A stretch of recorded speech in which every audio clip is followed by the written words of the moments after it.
तो hi everyone, आज के इस वीडियो में हम लोग बात करने वाले हैं how to study in winter. क्योंकि इस महीने में पढ़ाई रास न आती है, रजाई बहुत भाती है और अक्सर इस महीने में नींद भी बहुत आती है। और इन सारी चीजों पर कैसे कंट्रोल किया जाए कि हम अपनी पढ़ाई को बहुत अच्छा बना पाए। अक्सर मैंने एक चीज नोटिस की है कि बहुत सारे बच्चों की कुछ कॉमन प्रॉब्लम होती है, जैसे नींद बहुत लगती है। इस महीने में जब ठंड आती है ना तो नींद बहुत ज्यादा लगती है और फिर पढ़ाई का बिल्कुल मन नहीं करता।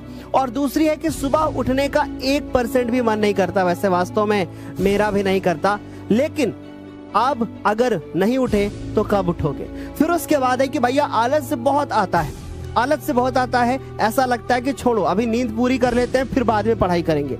उसके बाद जब पढ़ने जाता हूँ या फिर पढ़ने जाती हूँ तो दिमाग में कुछ और चलने लगता है। अक्सर ये स्टूडेंट की एक प्रॉब्लम होती है कि जब मैथ पढ़ने बैठते हैं तो साइंस याद आती है और जब साइंस पढ़ने बैठते हैं तो इंग्लिश याद आती है। और ये समस्या सबके साथ होती है, कॉमन है। इन सारी समस्याओं से कैसे बचा जाए, आज की इस वीडियो में वही बात करने वाले हैं। तो चलिए, एक कॉमन प्रॉब्लम रहती है जो बच्चों की, उसका एक कॉमन ही सॉल्यूशन है कि कंफर्टेबल प्लेस एंड क्लोथ्स।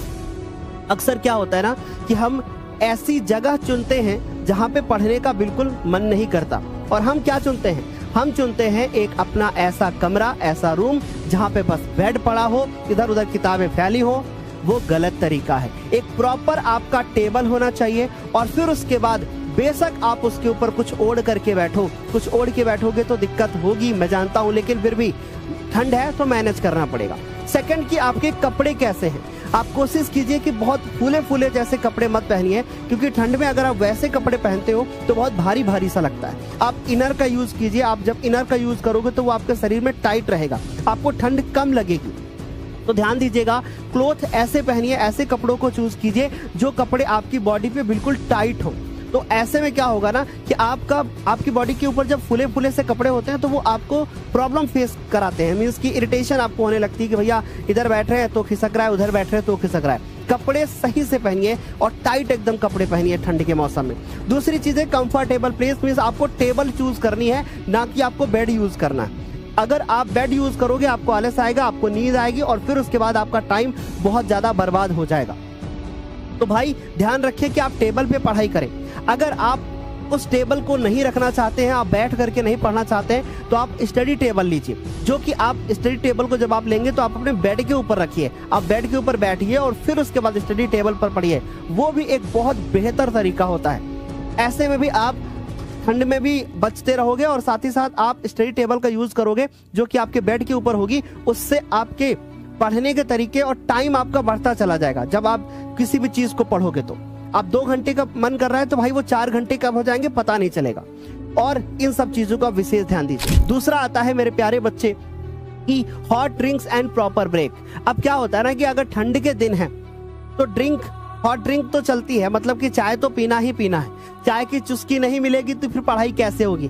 पीजिए, बिल्कुल पीजिए, इससे आपकी नींद दूर होगी। रात में पढ़ने बैठते हैं, पिताजी से माताजी से बोलिए कि मुझे कॉफी चाहिए। आप कॉफी खरीद के रख लो, मार्केट से 10-20 रुपए की कॉफी ला करके रख लीजिए। और रात में सोने के बाद, मतलब जैसे सोने के पहले आप जब उसको सोने जा रहे हो, आपका मन कर रहा है कि नहीं पढ़ना है, मुझे नींद आ रही है, तो 1 कप कॉफी बना करके पीजिए।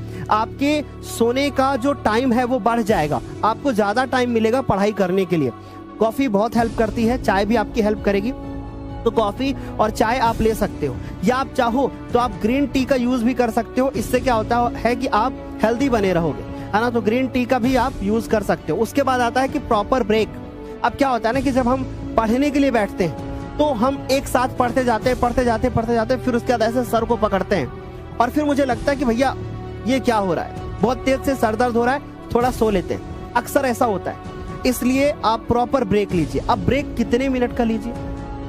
आप 2 घंटे पढ़िए, 30 मिनट का ब्रेक लीजिए, फिर 1 घंटा पढ़िए, फिर आप 20 मिनट का ब्रेक लीजिए। आप ऐसा कर सकते हो, 30 मिनट के ब्रेक ले सकते हैं।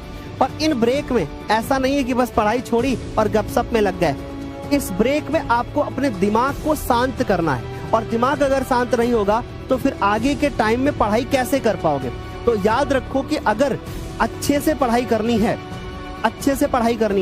तो आपको क्या करना होगा कि आपको प्रॉपर ब्रेक जरूर लेना होगा। आप प्रॉपर ब्रेक लेंगे तो आप पढ़ाई बहुत अच्छे से आपकी हो जाएगी।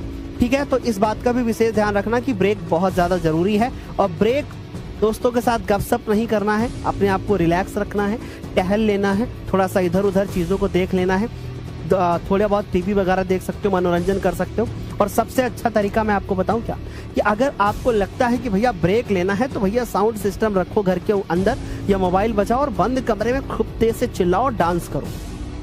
उसके बाद जो आपको एनर्जी मिलेगी वो 2 घंटे आपको एक्स्ट्रा आपसे पढ़वाएगी, है ना। तो जब भी मैं अपनी लाइफ बताता हूँ, जब मुझे लगता था कि मैं बहुत ज़्यादा बोर फील कर रहा हूँ और मुझे नींद बहुत ज़्यादा आ रही है, तो मैं साउंड घर में रखा रहता था, बजाता था। उसके बाद जो मन करे वो गाना बंद कमरे में बजाया और डांस किया, और डांस करने के बाद फिर से एनर्जी आ गई। ठीक है, तो या कोई मोटिवेशनल सॉन्ग वगैरह भी सुन सकते हो इस ब्रेक के टाइम में। आगे चलते हैं, फिर इसके बाद करते हैं भैया कि हेल्थ और प्रॉपर स्लीप। अब क्या है ना कि हम कभी कभी क्या करते हैं, देर रात तक जग रहे हैं, 2 बजे तक 3 बजे तक जग रहे हैं, खूब पढ़ रहे हैं और हम ढंग से सो नहीं रहे। तो इससे क्या होता है ना कि हमारी जो हेल्थ होती है, मेंटल हेल्थ, तो ये मेंटल हेल्थ आपके फिजिकल हेल्थ को भी खराब कर देती है। इसलिए एक बात का विशेष ध्यान रखिएगा कि भैया नींद बहुत जरूरी है। आप एक टाइम टेबल बनाइए अपना, और उसमें आप स्लीप का भी टाइम बढ़िया अच्छे से बनाइए कि मुझे 6 घंटे 7 घंटे सोना है। अगर आप सुबह उठ करके पढ़ नहीं पाते हैं तो आप रात में उठिए, है ना, और उसके बाद जब सोने के लिए जाइए, फिर उसके बाद लंबे समय तक के लिए पढ़िए और उसके बाद फिर आप सुबह सो लीजिए। या आप ऐसा कर सकते हैं कि आप खाना खा करके आए, थोड़ा सा टहले और फिर आप सो गए। आपने अलार्म लगाया कि मुझे रात में 12 बजे से लेकर के 2 बजे तक पढ़ना है, उसके पहले आप सो सकते हो। कोई जरूरी नहीं है कि आप एक टाइम टेबल के अकॉर्डिंग चलें कि भैया वो बच्चा रात में पढ़ता है तो मैं भी रात में पढ़ूंगा। कुछ ऐसा जरूरी नहीं होता। हर एक स्टूडेंट की लाइफ अलग अलग होती है, सबके सोने का टाइम अलग होता है, सबके उठने का टाइम अलग होता है। हेल्थ बहुत जरूरी है, हेल्थ का विशेष ध्यान रखिए और नींद प्रॉपर लीजिए, नहीं तो पढ़ाई का कोई मतलब नहीं रह जाएगा। तो ये जितनी बातें मैंने आप सभी को बताई हैं, इन पर विशेष ध्यान दीजिए। सबसे पहले कंफर्टेबल प्लेस होना चाहिए, कपड़े आपके ऐसे होने चाहिए कि जो बिल्कुल बॉडी के ऊपर टाइट हो, है ना। बहुत ज्यादा लूज कपड़े, फुले फुले से कपड़े पहनोगे तो दिक्कत होगी, ऐसा मेरा मानना है। अलग अलग व्यक्ति की अलग अलग ओपिनियन हो सकती है। इसके बाद अगर हम लोग बात करें हॉट ड्रिंक्स, यानी आप चाय वगैरह कॉफी वगैरह जरूर लीजिए और प्रॉपर ब्रेक भी लीजिए। फिर आता है कि भैया हेल्थ तभी ठीक रहेगी जब आपकी प्रॉपर स्लीप होगी, मीन्स आप टाइम से सोएंगे, तभी आपकी हेल्थ सही रहेगी। इन पॉइंट्स पे फोकस करें, इससे आप ठंड में आराम से बहुत अच्छे से पढ़ाई कर सकते हो। और मुझे पूरा यकीन है कि इस ठंड के बाद जब गर्मी आएगी तो आप एक ऐसे व्यक्ति बनोगे जिन्होंने बहुत मेहनत की है ठंड के दिनों में, और आपका रिजल्ट बताएगा कि आपने कितनी मेहनत की है। तो मिलते हैं ऐसे वीडियोस के लिए। इस चैनल को सब्सक्राइब करके दोस्तों के साथ भी शेयर करना मत भूलना। इस चैनल पे ऐसे ही वीडियोस आते रहेंगे। Bye bye, take care, thank you.